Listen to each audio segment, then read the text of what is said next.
Oh my God यार, मतलब आप सब लोग ठीक हो यार? मतलब बहुत अफसोस होता है इस तरह की जब भी पाकिस्तान के बारे में खबर सुनने में आती है ना। इट्स वेरी सैड यार, honestly.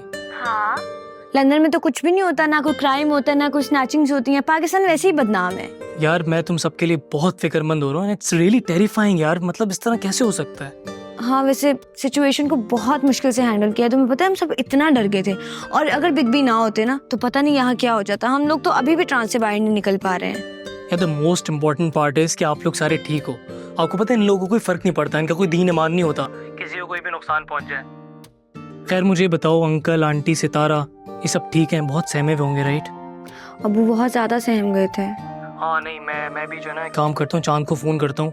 I really wish I was there. मतलब इस मुश्किल वक्त में I should have been there, लेकिन मैं फिजिकली तो नहीं हो सकता, लेकिन एटलीस्ट इस सॉलिडारिटी में मैं साथ तो दे सकता हूँ, राइट? थैंक यू रोशन। अरे नहीं, ये तो मेरा फ़र्ज़ था। खैर तुम मेरी तरफ से बहुत अंकल आंटी और सितारा को पूछ देना, ठीक है? मैं जैसे ही हमारी बात होती है मैं चांद को फ़ोन करता हूँ, उससे ही बात करता हूँ। ठीक है, तुम ऐसे करो ना, फिर बिग बी को कॉल कर लो, मैं बाद में बात करती हूँ, ठीक है? चलो ओके, अल्लाह हाफिज़।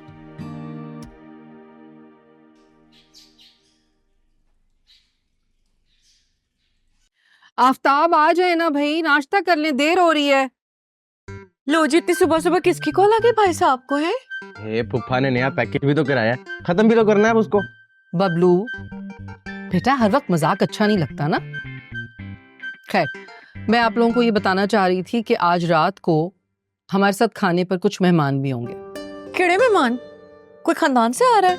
नहीं भाई, दोस्त हैं आफ्ताब के। हाँ, और मैं आप लोगों से एक रिक्वेस्ट भी करना चाहती हूँ साथ साथ, कि मेहमानों के सामने प्लीज, अगर आपका आपस में कोई भी झगड़ा या डिफरेंस ऑफ ओपिनियन हो तो उसे प्लीज अपने तक ही रखिएगा। जरा तहम्मुल का मुजाहरा कीजिएगा और मेहमानों के सामने लड़ाई झगड़ा मत कीजिएगा, क्योंकि आफ्ताब की इज्जत मेरी भी इज्जत है। तो साफ साफ कहो ना मेहताब कि हम लोगों के होने से तुम्हारी इज्जत में कमी आती है। यस, ये टॉकिंग आप पहले भी कर सकते थे। हद हो गई, आप लोगों को मेरा बात करना भी बुरा लग रहा है। सितारा जी ममानी। अपने मामू जान से पूछ लेना कि रात को मेहमानों के लिए क्या बनवाना चाहते हैं वो। जी ठीक है।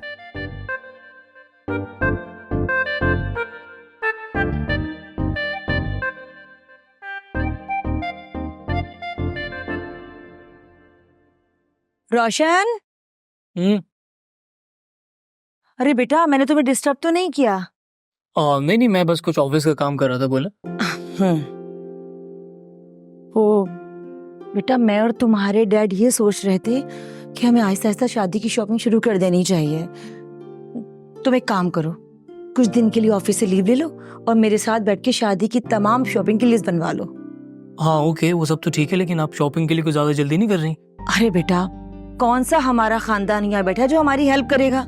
कुछ भूल भाल गए तो याद दिलाएगा कि हमें ये लेना है। जो करना हमें खुद ही करना है ना।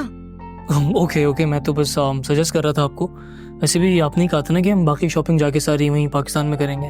हाँ बिल्कुल, मैंने कहा था, तुम ठीक कह रहे हो। कुछ चीजें हमें यहाँ से लेनी है और कुछ चीजें ऑर्डर करनी है, उसके लिए भी तो टाइम चाहिए होगा ना। चले, मैं हाजिर हूँ। मैं कल ऑफिस जाता हूँ, जो जरूरी काम है वाइंड अप करता हूँ, उसके बाद आई एम ऑल योर्स। जितने दिन आप बोले आपके साथ हूँ। Okay, that's great. अरे हाँ, याद आया, फलक से ये भी पूछ लेना वो शादी का कौन से कलर का जोड़ा ले रही है। आजकल के बच्चे बच्चियों में मैचिंग का बड़ा ही क्रेज है। अच्छा, वो आपने मुझे याद दिला दिया, मेरी तो खैर नहीं थी भाई। अच्छा, तुमने उसे आदत डाली हो कितना डोमिनेट होकर बात करने की। वो एक्चुअली बस माओ को मत बताओ, माओ को सब पता होता है। तो है। तुम काम करो, मैं तुम्हारे कुछ बना के लाती हूँ। चले ठीक है, साथ में मुझे जरा गर्म कॉफी भी दीजिएगा। ओके मेरी जान।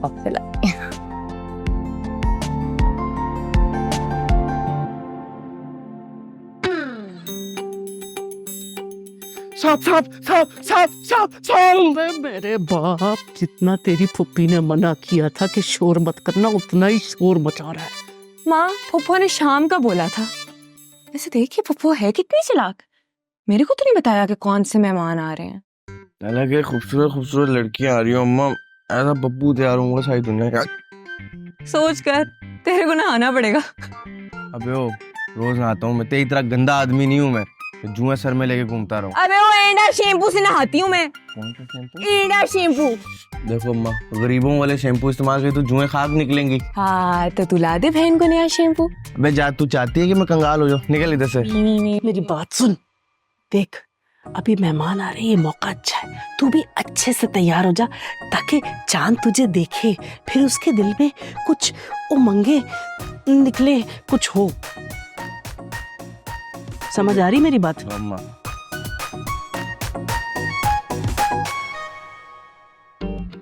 सितारा, क्या बना रही हो आज? यार लिस्ट तो बहुत लंबी है लेकिन काफी चीजें बन गई हैं, अब बस कोरमे की तैयारी है। अच्छा, तुम ना कोरमे में प्याज ना डालना। हाँ क्यों? लेकिन कोरमा तो प्याज के बगैर नहीं बनता। आज तुम खाने में प्याज इस्तेमाल करोगी ना तो तुम्हारे साथ कुछ ना कुछ बुरा हो जाएगा। उफ हो हीर, तौबा है। मर्जी है, ना मानो मेरी बात, फिर कुछ बुरा हो गया ना मुझे ना कहना। वैसे सितारा, तुम्हें पता है कि आज आ कौन रहा है? ये तो नहीं पता लेकिन कोई बहुत खास है। खास तो है, तभी तो हमें इतनी हिदायतें मिल रही हैं। लगता है कोई अमीर शमीर फैमिली आ रही है, हो सकता है इनका कोई बेटा बेटा भी हो। मुझे ना वक्त बर्बाद नहीं करना चाहिए, जाके अच्छा सा तैयार हो जाती हूँ। चलो तुम काम करो अपना। जुबैदा, बिल्कुल ठीक कहा आपने। ये हम दोनों जानते हैं कि रोशन फलक को लेकर कितना पॉसेसिव है, और होना भी चाहिए। हमने उसकी तरबियत ही ऐसी की है। मैं चाहता था कि वो इतना खुद मुख्तार हो जाए कि अपनी जिंदगी के सारे बड़े फैसले वो खुद करे, और ये तो हमारी तरबियत तो उसकी फर्माबरदारी है। उसने हमारे पुराने रिश्तों को आगे बढ़ाने में हमारा साथ दिया, और अल्लाह के करम से रोशन और फलक का रिश्ता दिन ब दिन मजबूत होता चला गया। जी बिल्कुल ठीक कहते हैं आप। अब तुम देखो, अगर ये रिश्ता इस तरह तय ना पा रहा होता ना, या कोई रुकावट खुदा न खासा हाजिर हो जाती, तो हमारा और आफ्ताब की फैमिली का ताल्लुक सिर्फ फोन कॉल्स तक महदूद रह जाता, या फिर हम सालों के बाद उनकी खुशी या गमी में शरीक होने जाते, और वो भी मेहमान बनकर। और तुम देखना जुबैदा, फलक के हमारी बहू बनने के बाद हमारे पुराने रिश्ते ना सिर्फ मजबूत होने जा रहे हैं, बल्कि दिलों की दूरियां भी खत्म होने जा रही हैं। ऊपर वाला हमारे बच्चे को दुनिया जहान की खुशियां नसीब करे, उसने हमारी ख्वाहिश की लाज रखी। वरना आजकल के बच्चे कहाँ वालिदैन की ख्वाहिशों पर अपनी जिंदगी के इतने बड़े फैसले करते हैं। सलामत, ये बहुत बड़ी बात है, मुझे अपने बच्चे पर बहुत फख्र है। लेकिन मैं फिर भी कहूँगा जुबैदा बेगम, इस सब में हमारी तरबियत की भी बड़ी जीत है, अल्लाह का शुक्र है। जी बिल्कुल ठीक कह रहे हैं आप। हम तो अपने बच्चे पर फख्र कर सकते हैं, रश कर सकते हैं। ऊपर वाले का जितना शुक्र अदा करें वो कम है। बेशक उस जात का जितना भी शुक्र अदा किया जाए वो कम है कि उसने हमें रोशन जैसी औलाद दी। बिल्कुल।